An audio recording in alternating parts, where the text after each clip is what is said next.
Първите минути са най-трудни. Първото проговаряне, докато разбереш срещу какво стоиш, кой е срещу тебе. Като излезеш от сцената и застанеш, веднага усещаш цялата енергия върху себе си. Тя се стоварва върху тебе. Това винаги във всяко представление е най-шокиращия момент.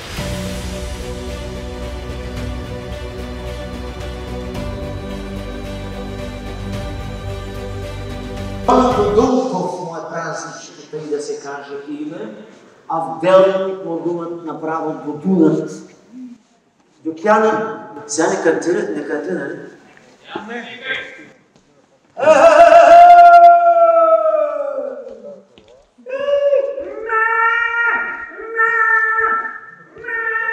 Те ми казаха, че на балкона се чува. Да. За осветлението говореха, господин. Да. Ами добре. Всяка нова работа, като за пръв път, с очудване от автора. Като дете трябва да се очудваш от написаното от автора и просто да го преоткриваш. И аз така репетирах Чудомир сега. Като за първи път все едно го чуваш. Като не знаеш нищо за него, все едно влизаш в един нов свят, в един нов мироглед, в безкрайността на една нова душа. Аз не знаех как ще стане, много се страхувах, беше ми трудно. Хората очакват да е смешно. А пък то не е така. Чудомировия хумор е висок, той не е ежедневен, еднодневка, не е виц, не е...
Cristina.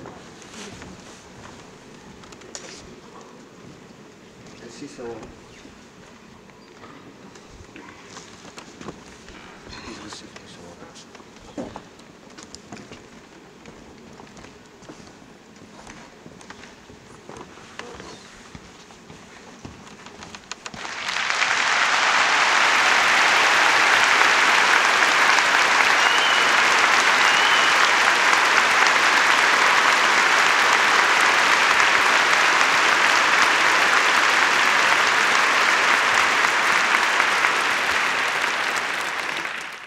Чудомир, нашенец, част първа, горкият ми войчо.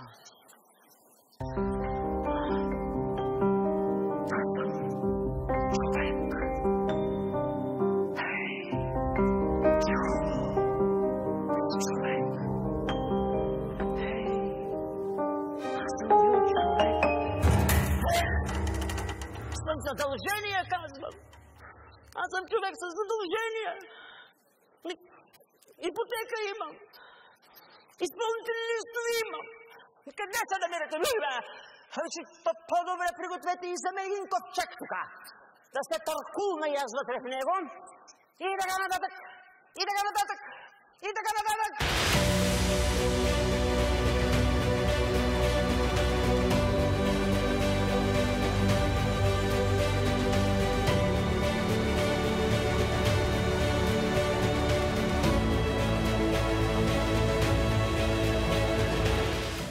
Стана неделя, рано, наплисках се набързо и излязох на проветрение.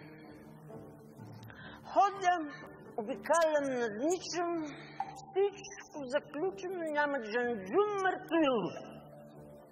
Избори. Тук там е полицай, и групи от хора, ама трезви. Говорят си спокойно и хич ли им си пие. Че се тъпках, че плюсках. Дурде, за да ми се подига. Ядох. Преситих се.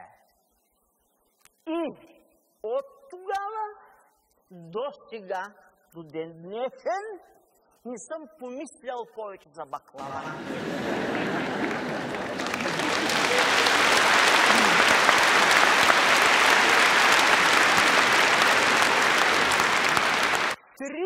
Години от тогава. Изцерих се. Свободен човек от баклава.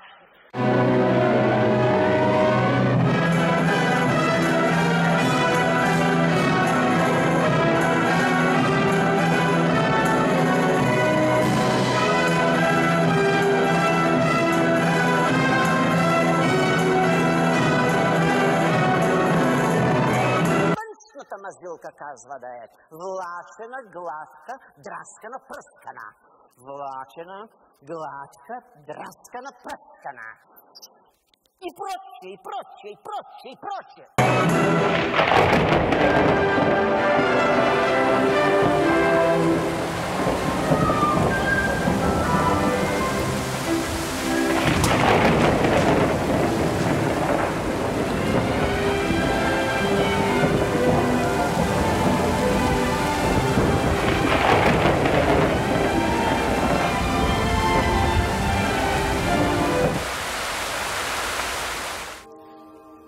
Седи си, животинчето, мъти си.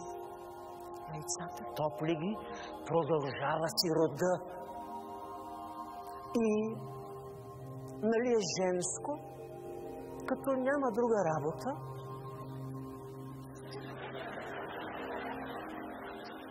оглежда си хубостта в огледалцето. Природа, какво да правиш? Чудно нещо е природата, Енчо. Сътворението. Грамадно нещо велико, широко, дълбоко и мярка няма за него. Затова ти думам, стига си гонило с камъни по тъмното, слави и край воденичната вада, ще ни дава ли да спиш?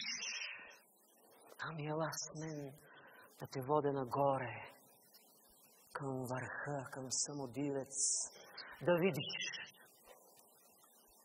земя, въздух, небе, да се родиш още веднъж, да поприказваш малко с дяда Господа, да му се помолиш, да и ти да го проумееш, и той да ти прости, да оздравееш и да заприличаш на човек.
За колко време мина според вас? Сега ще ти кажа. 3 часа и 50 минути.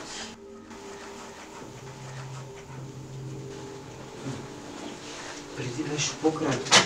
Да. Нищо сега. Не, последните 3 пъти го направи точно за толкова. Да, ами нека сега в тези зали по-големите е верно малко. Повече да е представлението, защото Много добре. като хвана, че залата върви с мене и тишината и е редно да се даде тая тишина. Перфектно беше. Добре. Усещам ги, че слушат, че не си търсят, че Искат да те слушат. Да, усещам го и затова си позволявам. Ти си усещаш. Да.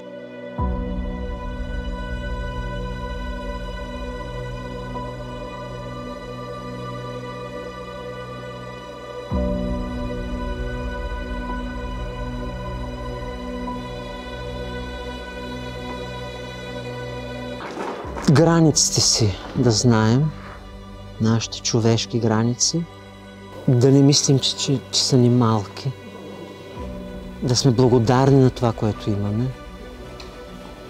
и нашенецът наистина това да е близкият човек, любовта, обичта към ближния, към нашия човек, към този, който е до нас.